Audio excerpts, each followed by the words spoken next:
पूर्व मुख्यमंत्री अखिलेश यादव ने कन्नौज में प्रेस कॉन्फ्रेंस में कहा, कन्नौज का विकास आने वाले समय में बड़े पैमाने पर भारतीय जनता पार्टी ने 9 साल कन्नौज के विकास को पीछे ढकेलने का काम किया है। नाम मात्र के लिए कुछ काम किया हो तो किया हो, लेकिन जो बुनियादी काम करके कन्नौज का शुरू हुआ था, उन तमाम कार्यों को भारतीय जनता पार्टी की सरकार ने रोका है। आगे उन्होंने कहा, कन्नौज और कन्नौज का विकास आने वाले समय में बड़े पैमाने पर होगा। भारतीय जनता पार्टी ने 9 साल कन्नौज के विकास को पीछे धकेलने का काम किया। नाम मात्र के लिए कुछ काम किया हो तो किया हो, लेकिन जो बुनियादी काम कन्नौज का शुरू हुआ था, उन तमाम कामों को भारतीय जनता पार्टी की सरकार ने रोका है।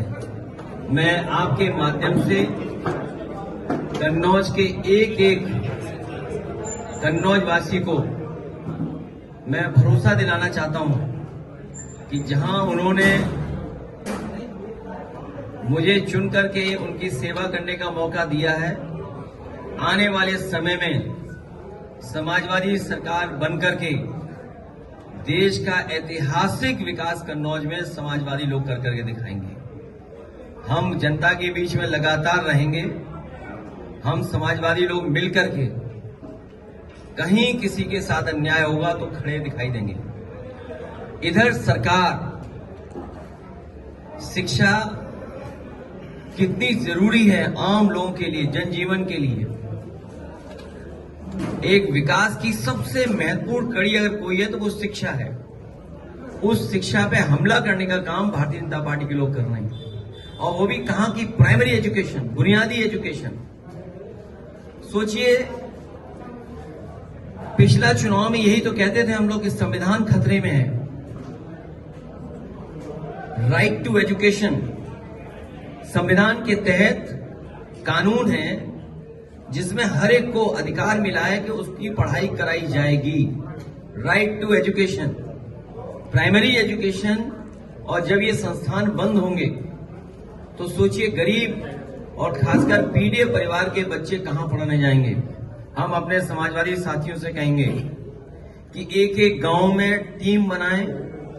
अपने जो पढ़े लिखे नौजवान हैं, पार्टी के समर्थक हैं या रिटायर्ड शिक्षक हैं, मैं उन सबसे निवेदन करूंगा कि पीडीए पाठशाला बना करके उन बच्चों को पढ़ाने का काम करें, उन बच्चों के भविष्य को सुधारने का काम करें।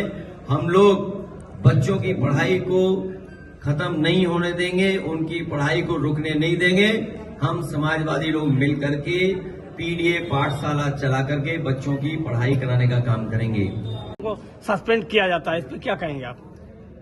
सस्पेंशन कोई इलाज नहीं है। इनकी सरकार में किसी की सुनवाई नहीं है। इनके अपने लोगों को न्याय नहीं मिल रहा। मुझे डिप्टी सीएम डपटे गए, डपट पड़ी उन्हें। कभी कोई सोच सकता है कि इंस्टीट्यूशन में सबसे बैठे हुए लोग वो क्या कर रहे हैं? अपने विभाग पे ध्यान नहीं दे रहे हैं। कह रहे हैं समाजवादी लोग नमाजवादी लोग हैं। यही तो कहते हैं नमाजवादी लोग हैं। इनके पहले जो राष्ट्रीय अध्यक्ष बने और जो पहले प्रधानमंत्री जी बने, उनका नाम पता है किसने प्रस्ताव किया था? सबसे पहले वो 5 बार के नवाजी थे, सुनने में आया है। स्वर्गीय पूर्व प्रधानमंत्री अटल बिहारी वाजपेयी जी जब राष्ट्रीय अध्यक्ष बनाए गए थे, उस समय उनके नाम का प्रस्ताव रखने वाले पहले व्यक्ति 5 बार के नवाजी थे। और भारतीय जनता पार्टी का जो राष्ट्रीय सम्मेलन हुआ था मुंबई में, जिसमें भारतीय जनता पार्टी का गठन हुआ, उस गठन के आयोजन में जो पैसा खर्च हुआ, वो भी एक बहुत बड़े पड़ोसी देश के जो प्रधानमंत्री बने कि राष्ट्रपति बने, वो आप जानकारी कर लेना, उन्हीं के परिवार के लोगों ने सबसे ज्यादा चंदा दिया था। अब बताओ नमाजवादी कौन होगा?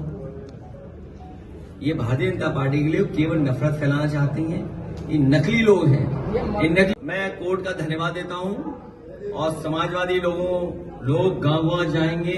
अगर ये स्कूल बंद होते हैं तो पढ़ाएंगे और समाजवादी सरकार बनेगी तो पुनः स्कूल और अच्छे स्कूल बनाए जाएंगे। ऐसे ही खबरें देखने के लिए हमारे चैनल को लाइक करें, कमेंट करें और शेयर करें।